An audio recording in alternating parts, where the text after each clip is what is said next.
Hi అండి, నమస్తే. Welcome to కమ్మని తెలుగింటి వంటలు. ఈరోజు వీడియోలో మనం పచ్చిశనగపప్పు సగ్గుబియ్యం పాయసం ఎలా చేసుకోవాలో చూసేద్దామండి. ఎంతైనా ఓల్డ్ ఈజ్ గోల్డ్ అని అంటూ ఉంటారు కదా. మారుతున్న కాలాన్ని బట్టి మనం పాయసంలో ఎన్ని వెరైటీస్ చేసుకుంటున్నా కానీ మన అమ్మమ్మల జేజమ్మల కాలం నుంచి వస్తున్న ఈ ట్రెడిషనల్ శనగపప్పు పాయసం టేస్టే వేరండి. నేను చెప్పే కొలతలతో మీరు పాయసం చేసుకున్నారంటే మీరు ఫస్ట్ టైం పాయసం చేసుకుంటున్నా సరే చాలా పర్ఫెక్ట్గా అండ్ టేస్టీగా వస్తుందండి. సో ఇక లేట్ చేయకుండా మనం శనగపప్పు పాయసం ఎలా చేసుకోవాలో చూసేద్దాం. అంతకన్నా ముందు మీలో మన ఛానల్ని ఎవరైనా ఫస్ట్ టైం చూస్తున్నట్లయితే తప్పకుండా సబ్స్క్రైబ్ చేసుకోండి. ముందుగా మీరు ఇలా 2 బౌల్స్ తీసుకొని అందులోంచి ఒక బౌల్లోకి 1 కప్ దాకా పచ్చి శనగపప్పును వేసుకోండి. ఇప్పుడు ఈ శనగపప్పులోకి సరిపడినన్ని నీళ్లు పోసుకొని పక్కన పెట్టి 10 నిమిషాలు నానబెట్టుకోండి. తర్వాత మరో బౌల్లోకి 1/2 కప్ లావు సగ్గు బియ్యాన్ని తీసుకోండి. శనగపప్పు పాయసాన్ని మనం 2 విధాలుగా చేసుకోవచ్చండి. ఒకటి ఇలా సగ్గు బియ్యం వాడి చేసుకోవచ్చు, రెండోది బియ్యం పిండిని కూడా వాడి చేసుకోవచ్చు. రెండో విధానాన్ని కూడా మన ఛానల్లో పోస్ట్ చేస్తాను. ఇప్పుడు ఈ సగ్గు బియ్యంలో కూడా సరిపడినన్ని నీళ్లు పోసుకొని 10 నుంచి 15 నిమిషాలు నానబెట్టుకోవాలండి. ఇప్పుడు 10 నిమిషాల తర్వాత నానబెట్టుకున్న శనగపప్పుని 1 నుండి 2 సార్లు శుభ్రంగా వాష్ చేసుకొని ఇలా ఒక కుక్కర్లోకి శనగపప్పునంతా తీసుకోండి.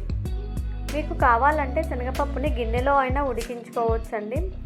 శనగపప్పులోకి 1.5 నుండి 2 గ్లాసుల నీళ్లు పోసుకొని కుక్కర్ మూత పెట్టి కుక్కర్ని స్టవ్ మీద ఉంచి 2 నుండి 3 విజిల్స్ వచ్చే వరకు శనగపప్పును ఉడికించుకుంటే సరిపోతుందండి. ఇప్పుడు సగ్గు బియ్యాన్ని కూడా 1 నుండి 2 సార్లు శుభ్రంగా వాష్ చేసుకొని సగ్గు బియ్యానికి సరిపడినన్ని నీళ్లు పోసుకొని మరో స్టవ్ పైన ఉంచి శనగపప్పు ఉడికే లోపల సగ్గు బియ్యాన్ని కూడా ఉడికించుకోవాలండి. స్టవ్ని మీడియం ఫ్లేమ్లో అడ్జస్ట్ చేసుకొని మధ్య మధ్యలో కలుపుకుంటూ సగ్గు బియ్యాన్ని మెత్తగా ఇలా ట్రాన్స్పరెంట్గా అయ్యేంత వరకు ఉడికించుకోవాలండి. ఈలోగా మనం ఒకసారి శనగపప్పు కూడా ఉడికిందో లేదో చెక్ చేసుకోవాలి. ప్రెషర్ కుక్కర్లోని ప్రెషర్ అంతా పోయిన తర్వాత మూత తీసి చూస్తే చూడండి, మనకు శనగపప్పు చక్కగా ఉడికిపోయింది.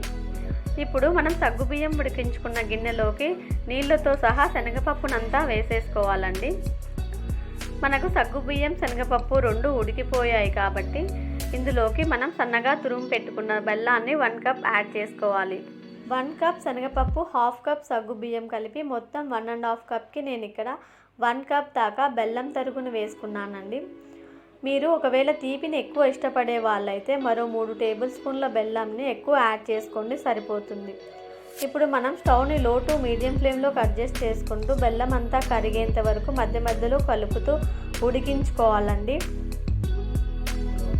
చూడండి, కొద్దిసేపటికి బెల్లం అంతా కరిగి మనకు పాయసం కన్సిస్టెన్సీ అనేది ఇలా గంట జారుగా అవుతుంది. ఇప్పుడు మనం స్టవ్ని సిమ్లోకి అడ్జస్ట్ చేసుకొని బెల్లం ఉడికి పాయసం కొద్దిగా చిక్కబడేంత వరకు మరో 5 to 10 మినిట్స్ ఉడికించుకుంటే సరిపోతుంది. పాయసం చల్లారిన తర్వాత మరి కాస్త చిక్కబడుతుంది కాబట్టి మరీ పల్చగా మరీ చిక్కగా కాకుండా ఉండేలా చూసుకోవాలి. ఇప్పుడు 10 మినిట్స్ తర్వాత పాయసం ఇలా కొద్దిగా చిక్కబడిన తర్వాత స్టవ్ ఆఫ్ చేసుకొని పక్కన ఉంచుకోవాలి. చివరిగా మనం పాయసంలోకి డ్రై ఫ్రూట్స్ని ఫ్రై చేసుకోవాలి. ఇప్పుడు తిరిగి మళ్ళీ మనం స్టవ్ ఆన్ చేసుకొని ఇలా ఒక ప్యాన్ పెట్టి అందులోకి 1.5 టీ స్పూన్స్ వరకు నెయ్యిని వేసుకోవాలి. నెయ్యి కాస్త కరిగిన తర్వాత మనం ఇందులోకి కొన్ని జీడిపప్పులు, కొన్ని కిస్మిస్లు, అలాగే కొన్ని పచ్చి కొబ్బరి ముక్కలు వేసుకోవాలి. అన్నీ కలిపి నేను ఇక్కడ 1 కప్ దాకా వేసుకున్నానండి. మీకు కావాలంటే మరికొన్ని వేసుకొని ఫ్రై చేసుకోండి. డ్రై ఫ్రూట్స్ అన్నీ బాగా ఫ్రై అయ్యి కలర్ చేంజ్ అయిన తర్వాత మనం స్టవ్ ఆఫ్ చేసుకొని పాయసంలో వేసుకుంటే మన శనగపప్పు పాయసం రెడీ అయినట్లే. మీకు ఈ రెసిపీ నచ్చితే తప్పకుండా ట్రై చేయండి. అలాగే మీలో మన ఛానల్ని ఎవరైనా ఫస్ట్ టైం చూస్తున్నట్లయితే మర్చిపోకుండా సబ్స్క్రైబ్ చేసుకోండి. ఇంకా ఇలాంటి రెసిపీస్ కోసం పక్కనే ఉన్న బెల్ ఐకాన్ని కూడా ట్యాప్ చేయండి.